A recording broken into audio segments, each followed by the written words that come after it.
Cape Cod Broadcasting weaves the listening environments of 99.9 WQRC, Ocean 104.7, WFCC Classical 107.5, Cape Country 104, and CapeCod.com's website experience to reflect the lifestyles of the people who live, work, and play on Cape Cod. We hope that you enjoy this podcast.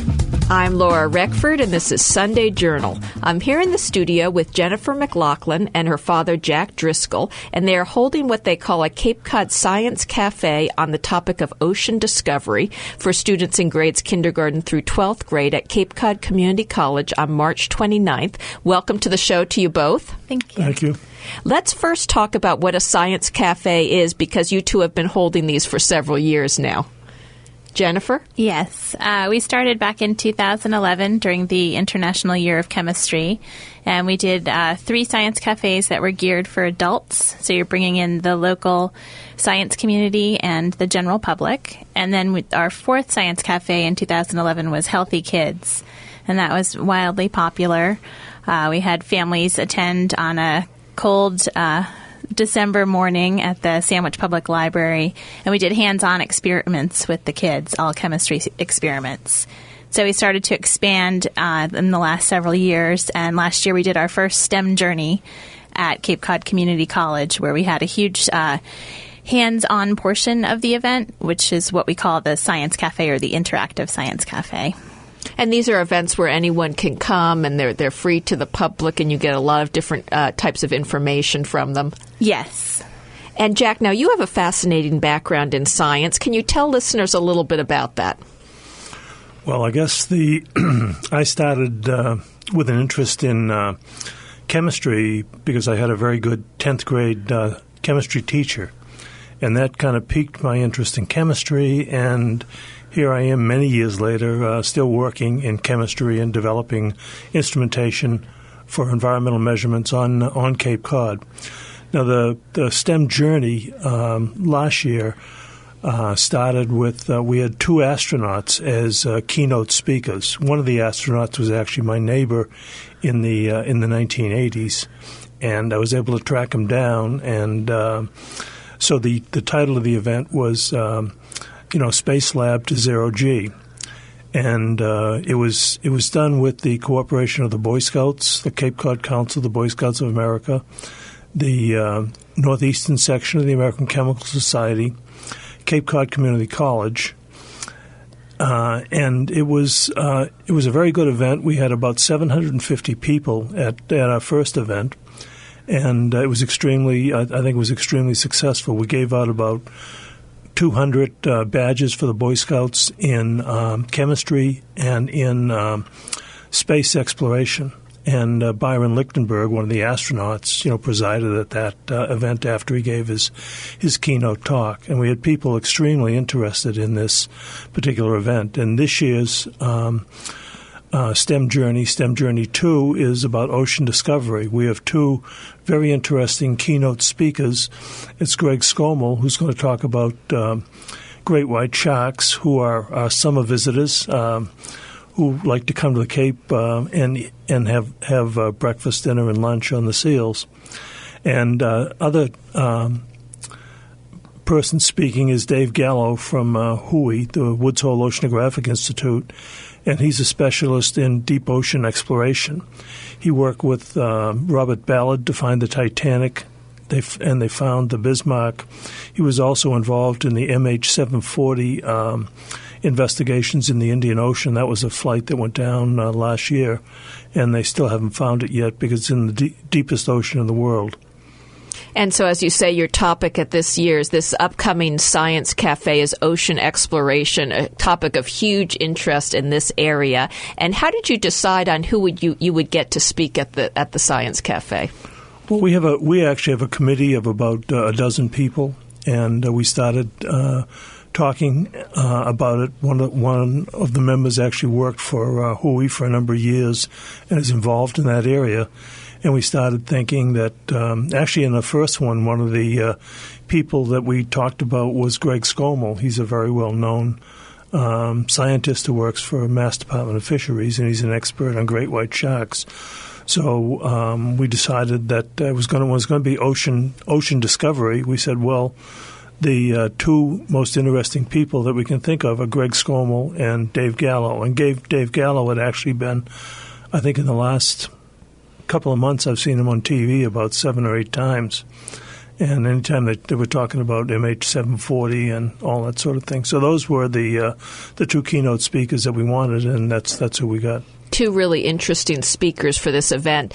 Now, this Science Cafe is really for families and children and students. Explain that part of it.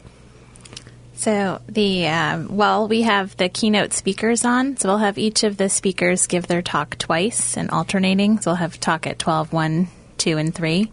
So while that's happening, folks will come in and register and get wristbands for the talk they want to attend. Then they're encouraged to come over to the Science Cafe, which will be in the gym at Four Seas. And this is all hands-on activities. So each table they go to, they get to do an experiment or some type of STEM-related.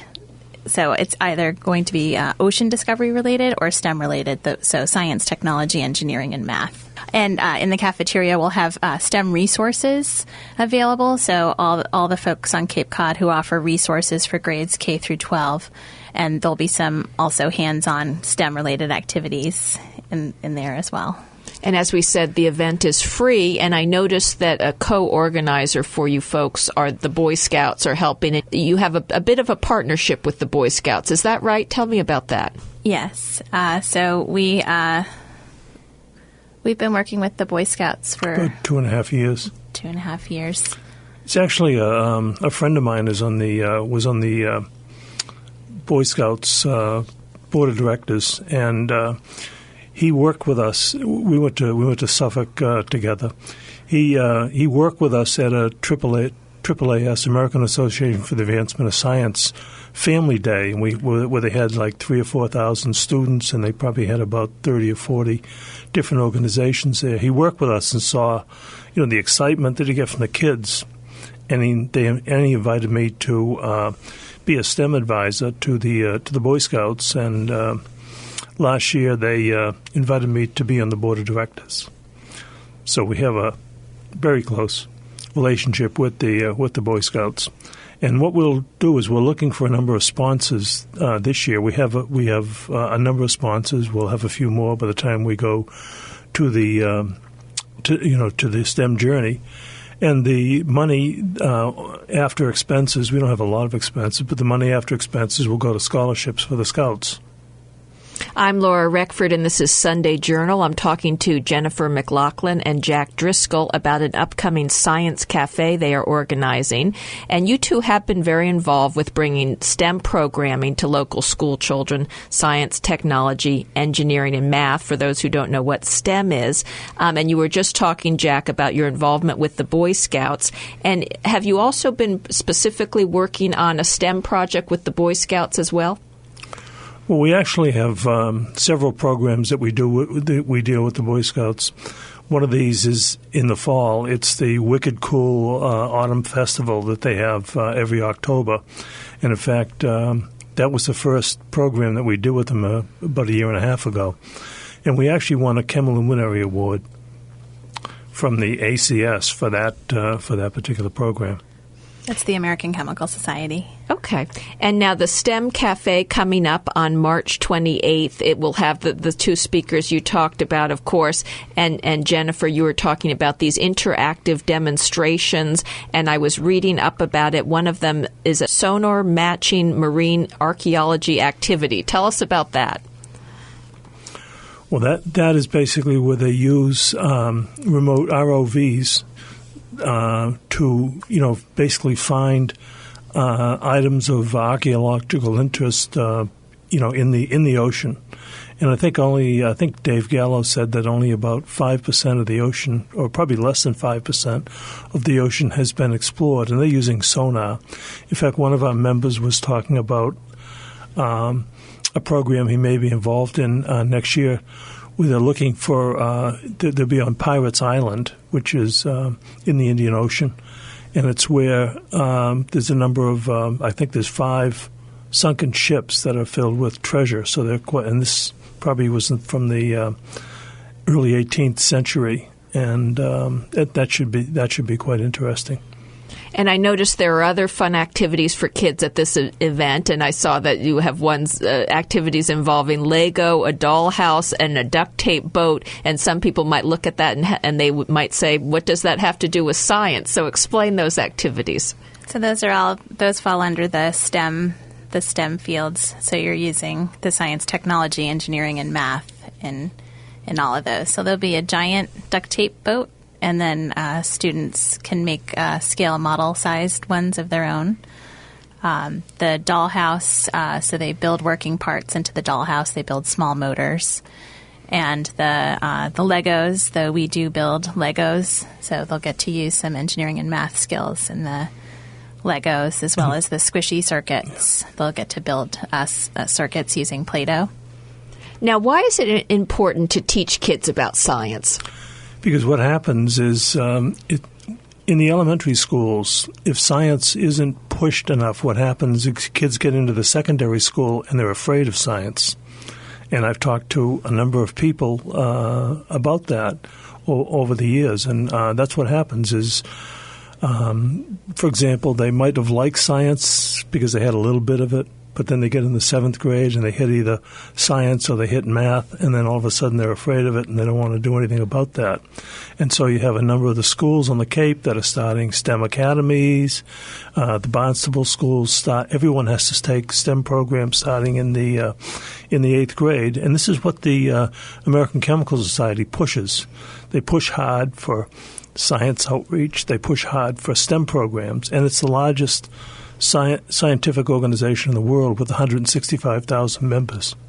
And you both are involved in the organization, I think? Yes. Very. We're both involved in we have the Northeastern Local section, and we do public relations for the Northeastern Local section. And I guess the whole point of these science cafes is really making science fun for the kids. Is that right? Yes. Yeah, the other thing that's happened as well is last summer they established a new STEM region for Cape Cod and the islands. And previously there had been 7, and they organized 2 new ones. One of these is at Cape Cod Community College, and they have both federal and state funding, so they have a full-time administrator.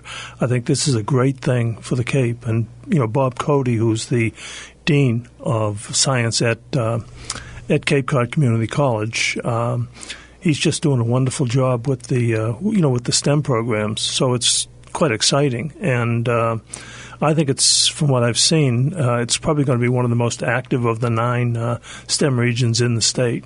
It's quite, and they're one of the organizers of this STEM journey. And some of the bigger issues with STEM are actually making this country competitive with other countries around the world. Absolutely. Over the past 10 years, there have been a tremendous number of jobs that have gone overseas. And the reason they've gone overseas is some of these people make $1,000 or $2,000 a year. And those type of jobs are never going to come back. But if we can keep kids' focus and interest in technology all the way up through high school and college, then what we'll do is we'll create people with really good technology. And this is where, this is really what we need to stay ahead of the rest of the world. And getting back to the event, the Science Cafe at Cape Cod Community College, coming up on March 28th, and you talked about your 2 speakers, and you're touching on sort of the greatest hits of topics on Cape Cod these days with the great white sharks and discovery of the Titanic. Talk about what exactly the speakers are going to be talking about for this event. Well, Greg will, as everybody knows, I can't believe the number of people that actually do know him. He's going to be talking about the habits and what basically keeps the sharks up in this area, because 10 or 15 years ago we didn't have such a big population, but I think the water's a little warmer. The seals like the area, and that's the main food for the great white sharks. And that's Greg Scomill, great white shark expert. He'll be talking at this event. Yes, that's right. And Dave Gallo, as I say, with the he was actually one of the STEM speakers at Mass Bay, Cape Cod Community College, and he's he's a very interesting speaker. His background is quite interesting. He started off in a community college setting, and he wound up, getting his PhD. And he just never gave up. He just kept at it. He had an interest in science, found it very difficult at first, but kept at it, and is a very successful person. And now in the last couple of minutes, anything else you'd like to add about this event coming up, the Science Cafe at Cape Cod Community College on March 28th? So we have a career component to this as well. So really ideal for the high school students, where we'll have some of the Cape's largest STEM employers. We'll have them talking about their experience, how they got into their STEM-related field. And then we'll have some counselors available to work with students one-on-one who sort of get their interest piqued by listening to these inspiring stories.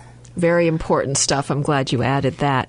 Unfortunately, we're out of time. I've been talking to Jack Driscoll and Jennifer Maclachlan about a free Science Cafe event at Cape Cod Community College coming up on March 28th from noon to 4. This is a free event for families. Thank you both so much for being with me here today. Thank you. I'm Laura Reckford, and this is Sunday Journal. This podcast is a presentation of Cape Cod Broadcasting, which is solely responsible for its content. Thank you for listening. For more information, please visit us at capecodbroadcasting.com.